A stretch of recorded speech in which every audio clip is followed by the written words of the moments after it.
When the mighty shadow sung Snake in the Balizier, I never thought in a million years that he would have been referring to Keith Christopher Rowley. But boy, did Keithos turn out to be one of the biggest snakes in the Balizier, boy. Leading up to the election, I had some hypothesis, and I was basically telling everybody that I genuinely felt that Colin Imbert would have been next in line for Prime Minister, or in some cases, to be the next chairman of the PNM.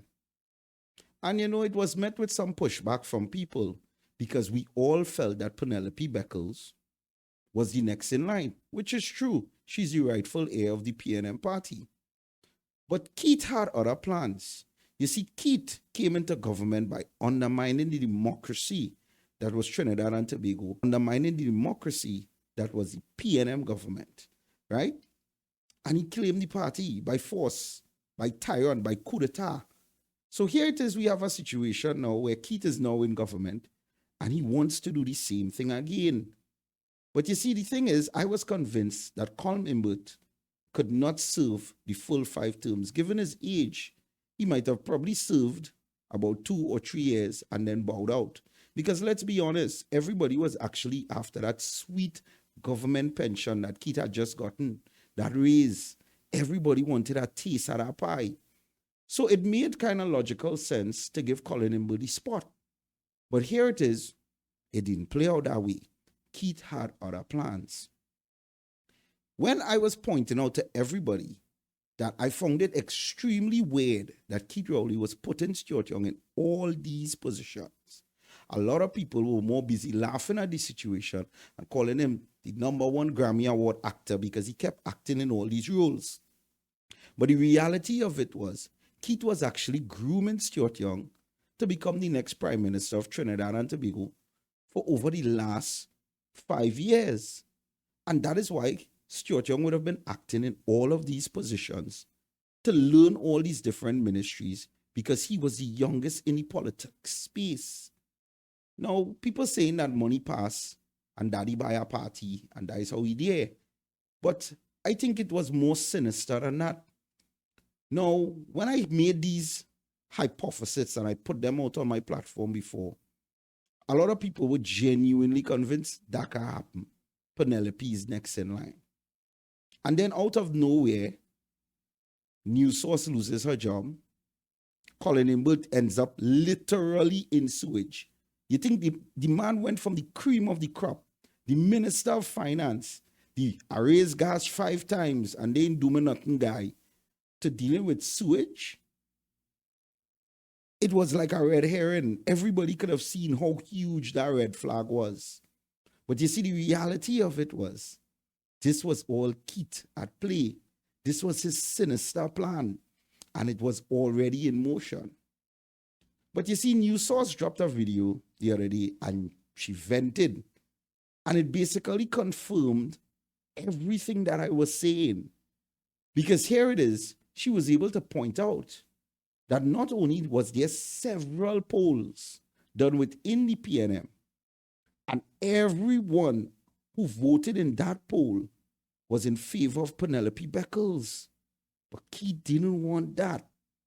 You see, Keith is a very egotistical person, I would even border on a bit of narcissistic tendencies he tends to portray. And sheer hubris also. Keith understood fully well that from the time he inherited that PNM party, or let's be honest, stole the PNM party from Patrick Manning, he was already a non-favorite with the voters and a non-favorite with the people in his own cabinet. But you see, Penny was always the favorite. So imagine having to go through 9 years of knowing that you are not the popular person. At this point, I think Keith should rename his book. He should name it From Mason Hall to Whitehall. I lied about it all. Because let's be honest, nothing about his political career is wrapped in any form of honesty as far as I am concerned. If it's anything, it should be the story of a tyrant. The only thing missing from it is probably genocide and murder. Because as far as I'm concerned, there's no rise in that book. you're better off reading a comic. But at the end of the day, he knew that Penelope Beckles was already a favorite. And with all those polls, based on what News Source said, that PNM people were voting for Penny, you could imagine how he could feel jaded, especially if he already put plans in motion to put Stuart Young in the position. So here it is, we have these polls being set. And from my sources, after the Tobago meeting, I heard it had a lot of bacchanal, a lot of conflict inside. And I still had my doubts about it because, like I say, there's a source. It's not factual to me yet. But then I saw the interview with Keith Rowley and Akash Samaru. And I'm going to play the clip here for you all to hear it. Because the way this was handled, right? I remember speaking very early to PNM stalwarts, some of them your supporters as well, your friends, and they would tell me, look, this is going to be a bit messy. And let me tell you a story. We were there in Tobago when you made the announcement that Minister Young would succeed you as Prime Minister. And it was the first time in my 14 years of journalism that I saw PNM MPs move almost UNC-ish. Because on my drive back to my room to write my stories, I got calls from your MPs, some of them very upset with you, selling out everything happening inside that closed-door meeting.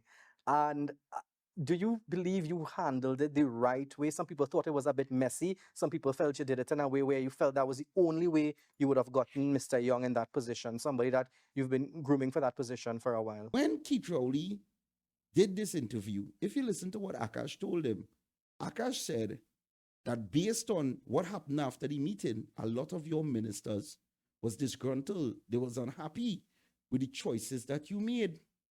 But then News Source comes and drops her video and then explains that not only was Keith Rowley challenging his fellow MPs by literally telling them who brave enough to put their name up for Prime Minister, who brave enough to enter into this ring, who brave enough, put all your name up here, dare all here.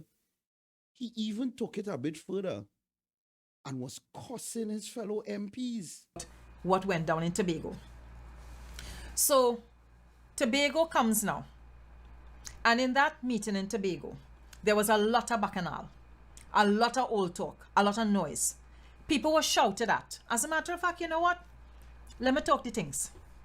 Dr. Rowley was buffing and cussing people in the meeting. When they were going to do the straw poll, he basically challenged people to lose the keys to their head and put their hat in the ring to be political leader. He was like, let me see who here want to be leader. Let me see who going to challenge. Basically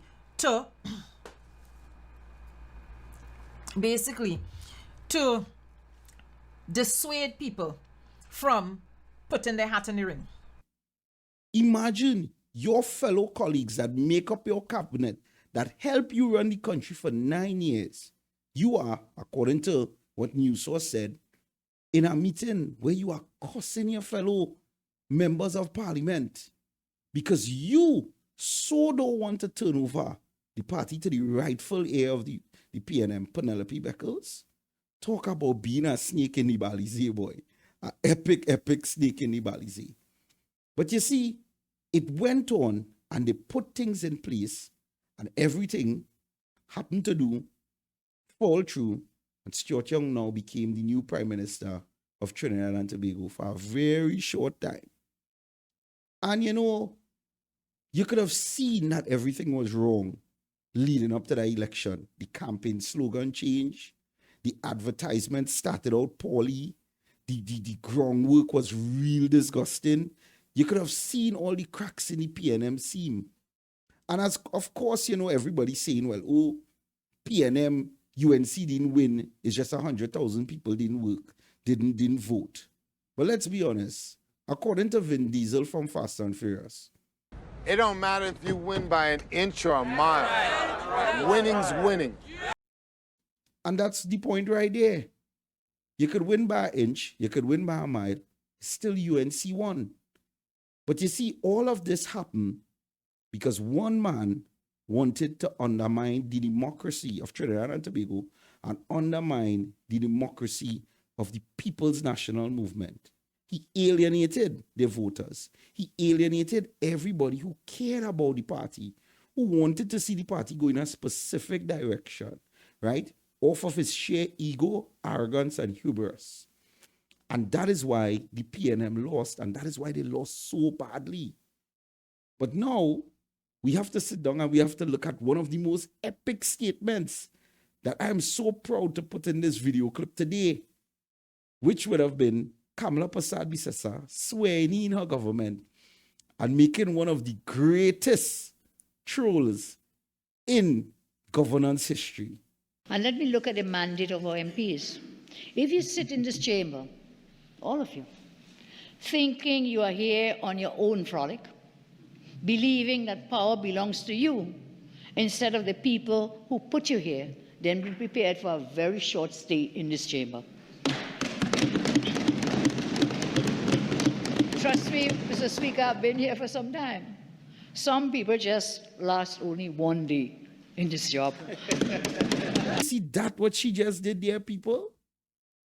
It's just amazing. All I can say to Stuart Young is this. I guess that Zami line, it didn't age well, brother.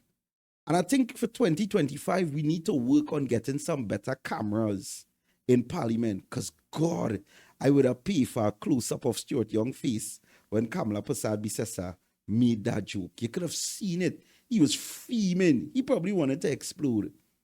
But you see, this is the point I'm making. This new government is ready to take the nation forward. What Keith Rowley did should never be forgotten by Trinidad and Tobagonians. What Keith did should not be forgotten by the PNM voters. Because as you all see, this man only had his self-interest at hand.